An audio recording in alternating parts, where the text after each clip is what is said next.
Ganga express way के द्वारा BJP वोटों पर साधेगी निशाना। तो वायुसेना चीन पर प्रधानमंत्री नरेंद्र मोदी ने उत्तर प्रदेश के सबसे लंबे गंगा एक्सप्रेस वे का शिलान्यास कर दिया। बता दें कि मेरठ से प्रयागराज को जोड़ने वाला गंगा एक्सप्रेस वे यूपी का सबसे बड़ा एक्सप्रेस वे होगा। गंगा एक्सप्रेस वे के जरिए भले ही बीजेपी की नजरें उत्तर प्रदेश के आगामी विधानसभा चुनावों में वोटरों को साधने पर हो, लेकिन इस एक्सप्रेस वे के जरिए वायुसेना की नजरें चीन के खिलाफ रणनीति बढ़त हासिल करने पर भी है। 594 किलोमीटर लंबे 6 लेन एक्सप्रेस वे से पूर्वी और पश्चिमी यूपी की दिल्ली एनसीआर से बेहतर कनेक्टिविटी का रास्ता खुलेगा। उत्तर प्रदेश में नवंबर में ही देश के सबसे लंबे एक्सप्रेसवे पूर्वांचल एक्सप्रेसवे का उद्घाटन हुआ है। गंगा एक्सप्रेसवे 594 किलोमीटर लंबा है।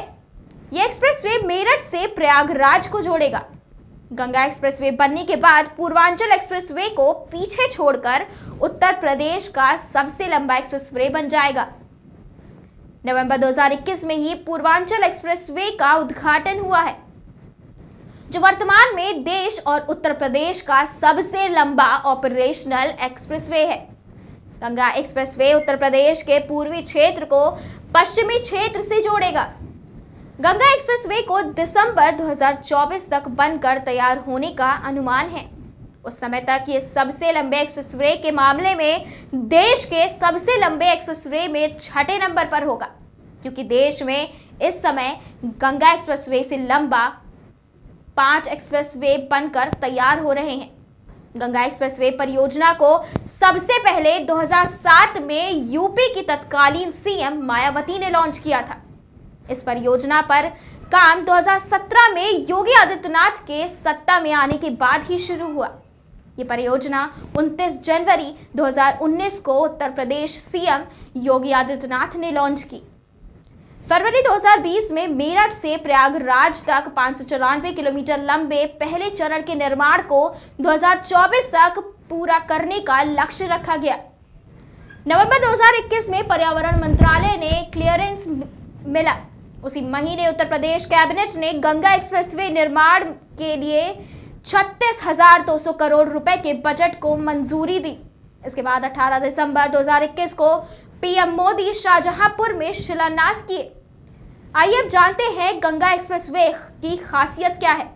ये उत्तर प्रदेश का सबसे लंबा एक्सप्रेसवे होगा, जिसके दिसंबर 2024 तक पूरा होने का अनुमान है। 594 किलोमीटर लंबा 6 लेन का गंगा एक्सप्रेसवे उत्तर प्रदेश में मेरठ से शुरू होकर प्रयागराज तक जाएगा।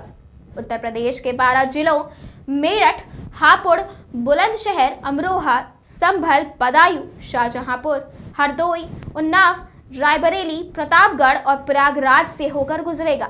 इन 12 जिलों के 500 से अधिक गांवों को भी जोड़ेगा। गंगा एक्सप्रेसवे मेरठ जिले के बिजौली गांव के पास से शुरू होगा और प्रयागराज जिले के जुदापर डांडू गांव के पास खत्म होगा।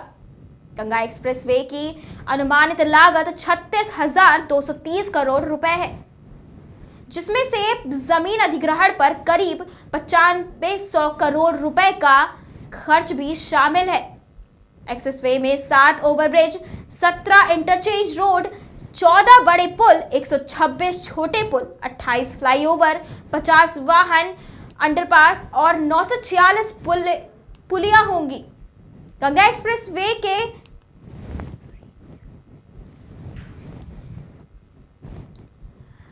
एक्सप्रेसवे परियोजना के लिए आवश्यक 7,386 हेक्टेयर भूमि में 83,000 किसानों से करीब 94% जमीन खरीदी जा चुकी है।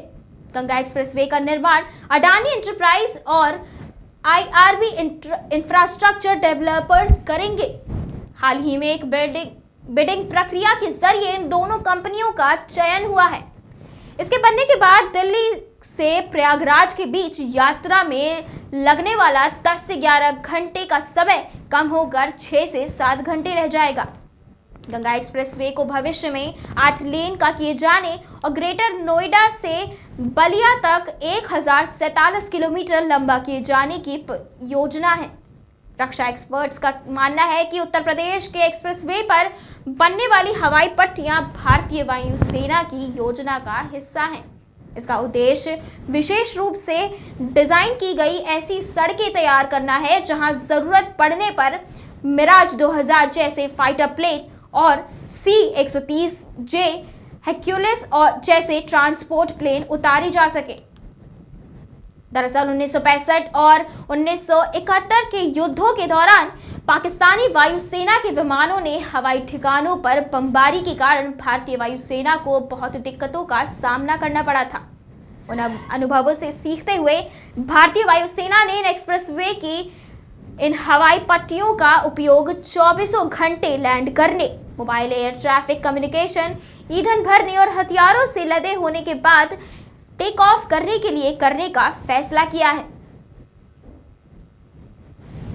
बुंदेलखंड के विकास की गति बढ़ाने वाला Bundelkhand expressway, Gorakhpur link expressway और इसी कड़ी में अब जुड़ रहा है प्रदेश का सबसे लंबा एक्सप्रेसवे गंगा एक्सप्रेसवे। शाहजहांपुर की इस क्रांति की भूमि पर अपना मार्गदर्शन प्रदान करने के लिए यहां पर उपस्थित आदरणीय प्रधानमंत्री जी, उत्तर प्रदेश सरकार में मेरे वरिष्ठ सहयोगी उप मुख्यमंत्री, माननीय सांसद श्री अरुण कुमार जी, किसानों, नौजवानों, महिलाओं और श्रमिकों के कल्याण के लिए अहर्निश कार्य करने वाले देश के यशस्वी प्रधानमंत्री जी का मैं आप सब की ओर से, प्रदेशवासियों की ओर से हृदय से स्वागत करता हूं, अभिनंदन करता हूं। भाइयों बहनों, हम सब का यह सौभाग्य है, शाहजहांपुर की धरती काकोरी कांड के महानायक पंडित राम प्रसाद बिस्मिल, ठाकुर रोशन सिंह, अस्फाउल्लाह खां की धरती तो है ही, देश के अंदर जो घोषणाएं होती थी वह चुनाव तक सीमित होकर के रह जाती थी। 2014 के बाद इस देश में जोड़ने की जो राजनीति प्रारंभ हुई,